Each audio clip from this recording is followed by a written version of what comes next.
Hello दोस्तों, आज हम एक्सप्लेन करने वाले हैं the rebound, a romantic movie जिसमें कि अपने पति से धोखा मिलने के बाद कैसे एक हाउसवाइफ अपनी लाइफ रीस्टार्ट करती है और एक बेहतर लाइफ और एक बेहतर प्यारा सा रिश्ता बनाती है। ये हम इस कहानी में देखेंगे। तो कहानी की शुरुआत होती है और हम सैंडी नाम की एक लेडी को देखते हैं जो अपने पति और बच्चों के साथ खुशी खुशी रहती है और अपना घर संभालती है। एक दिन सैंडी अपने घर के कामों से फ्री होके अपने बेटे के बर्थडे सेलिब्रेशन का वीडियो देख रही थी और खुश हो रही थी। उसी बीच उसकी नजर वीडियो में पीछे उसके पति पर जाती है जो कि पर्दे के पीछे किसी को हक कर रहा था। तब उसे पता चलता है कि उसका पति किसी मौली नाम की लड़की के साथ रिलेशनशिप में है। जब उसे ये सब पता चला तो वो अपने बच्चों को अपने साथ लेकर अपने पति से अलग होने का फैसला करती है और उससे डिवोर्स लेकर न्यूयॉर्क चली जाती है और वहाँ अपनी लाइफ की नई शुरुआत करती है और एक जॉब ढूंढ लेती है जिससे कि वो अपने बच्चों को एक बेहतर लाइफ दे सके। उसके बाद वो एक कैफे में जाती है जहाँ उसकी मुलाकात एक 25 साल के लड़के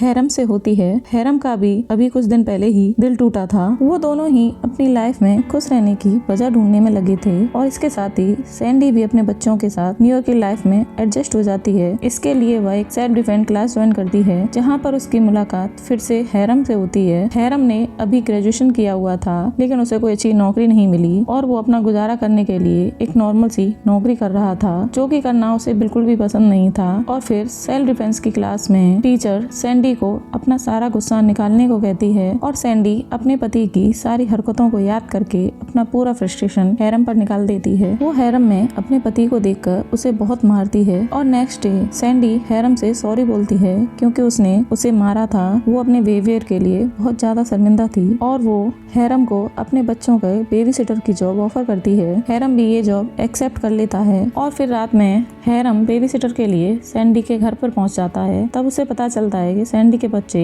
बहुत ज्यादा ही शैतान हैं। सैंडी हैरम को उसके घर छोड़कर एक बंदे के साथ डेट पर चली जाती है। वो जिस बंदे के साथ डेट पर जाती है वो थोड़ा सा अजीब था। उसकी एक्टिविटीज कुछ सैंडी को समझ नहीं आ रही थी। वो ऐसी ऐसी हरकतें कर रहा था जिससे सैंडी अब पूरी तरह इरिटेट हो चुकी थी और वो गुस्सा होकर वहाँ से अपने घर के लिए निकल जाती है। और अब हैरम भी बच्चों के साथ घुलने मिलने लगा था। उसे भी बच्चों के साथ टाइम स्पेंड करना अच्छा लगने लगा था। सैंडी घर पहुंचती है तो वो देखती है हैरम ने बच्चों को सुला दिया है और फिर सैंडी हैरम से अपनी इस बेहुदा डेट के बारे में शेयर करती है। और फिर नेक्स्ट डे जब हैरम अपने कैफे में काम कर रहा था तभी वहाँ पर सैंडी के दोनों बच्चे भागते हुए आते हैं और उसे बोलते हैं कि हमारी मॉम की डेथ हो चुकी है। घर जाकर वो तीनों देखते हैं तो सैंडी गहरी नींद में सोई हुई थी। अब धीरे धीरे सैंडी की लाइफ पहले से काफी बेटर होने लगी थी और उसे अपने काम के लिए प्रमोशन भी मिलने वाला था क्योंकि अब सैंडी पर काम का प्रेशर काफी बढ़ रहा था। तो वो हैरम को परमानेंट बेबी सिटर की जॉब ऑफर कर देती है। वो अपनी परमानेंट बेबी सिटर की जॉब के बारे में अपने दादा और अपनी मॉम को बताता है। हैरम की बेबी सिटर की जॉब उसकी मॉम और उसके दादा को बिल्कुल भी पसंद नहीं आती क्योंकि हैरम ने एक अच्छे कॉलेज से ग्रेजुएशन की थी और वो नहीं चाहते थे कि हैरम बेबी सिटर की जॉब करे। इसलिए अब हैरम बेबी सिटर की जॉब के साथ साथ एक बड़ी कंपनी में जॉब भी ढूंढने लगता है और यहाँ सैंडी को भी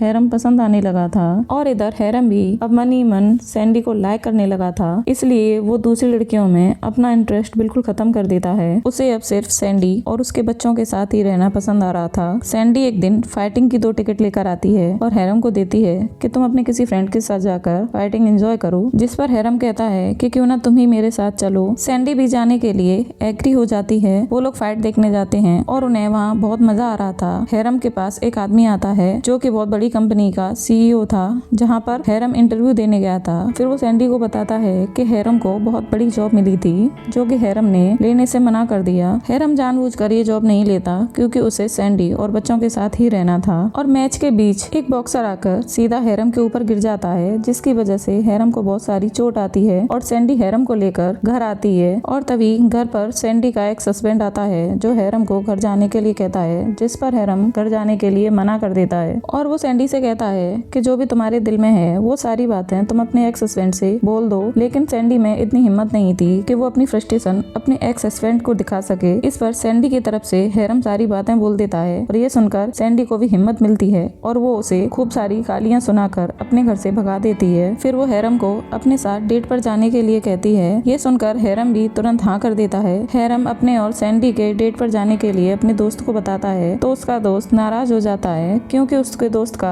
एक लाइव शो था जिसमें वो चाहता था कि हैरम वो शो देखने आए, जिस पर हैरम अपने दोस्त को नाराज नहीं करता और सैंडी के साथ वो शो देखने के लिए पहुंच जाता है, जहां पर वो दोनों एक दूसरे के करीब आ रहे थे। लाइव शो देखने के बाद वो सैंडी को अपने साथ एक पार्टी में ले जाता है, जहां पर हैरम को उसकी एक्स गर्लफ्रेंड मिलती है, जो उससे कहती है कि मैं तुम्हारी लाइफ में फिर से वापस आना चाहती हूँ, जिस पर हैरम उसे इग्नोर करके दोबारा सैंडी के पास पहुंच जाता है। पार्टी खत्म होने के बाद जब वो दोनों घर आते हैं और साथ में एक दूसरे के क्लोज आने लगते हैं, तो सैंडी का बेटा उन दोनों को क्लोज आते हुए देख लेता है। तो हैरम उन बच्चों को अपने और सैंडी के रिलेशनशिप के बारे में बता देता है। उधर सैंडी भी अपने दोस्तों को अपने रिलेशनशिप के बारे में बता देती है। वो बताती है कि उसे अपने बच्चों के बेबी सिटर से ही प्यार हो गया है। और नेक्स्ट डे हैरम सैंडी को अपने दादा और अपनी मॉम से मिलवाने के लिए घर पर लाता है। वहाँ पर उसकी मॉम की हरकतें कुछ ऐसी थी कि वो साफ जाहिर कर रही थी कि वो हैरम और सैंडी के रिलेशन से खुश नहीं है। सैंडी को इन सब बातों से कोई फर्क नहीं पड़ता, क्योंकि उसे तो सिर्फ इस चीज से मतलब था कि हैरम उसे और उसके बच्चों को बहुत प्यार करता है। इधर हैरम और सैंडी के रिलेशनशिप पर सैंडी को उसके दोस्त बहुत कुछ सुनाने लगते हैं और उसका मजाक उड़ाने लगते हैं, लेकिन इधर हैरम को भी इन सब बातों से कोई फर्क नहीं पड़ता। लेकिन अब सैंडी रियलाइज करने लगी थी कि वो हैरम से बहुत बड़ी है और हैरम उससे बहुत छोटा,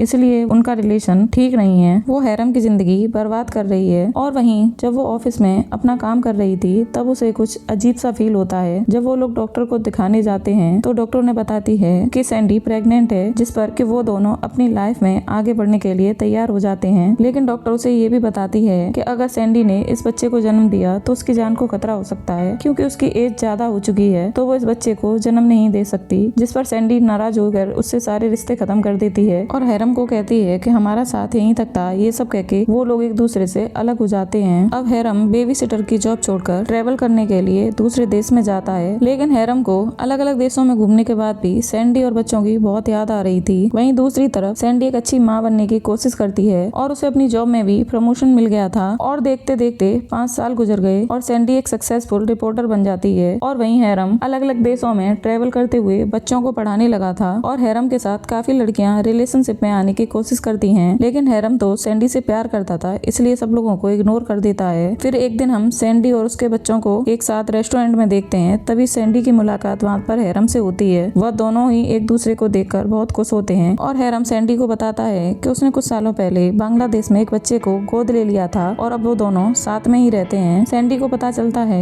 कि हैरम अभी भी सिंगल है, तो वो उसके साथ अपनी लाइफ बिताने के लिए रेडी हो जाती है और वो दोनों खुशी खुशी अपने रिश्ते को निभाने लगते हैं। और इसी के साथ इस मूवी का एंड हो जाता है। तो दोस्तों, अगर आपको ये मूवी अच्छी लगी हो तो प्लीज एक लाइक और सब्सक्राइब जरूर करें। Thank you guys.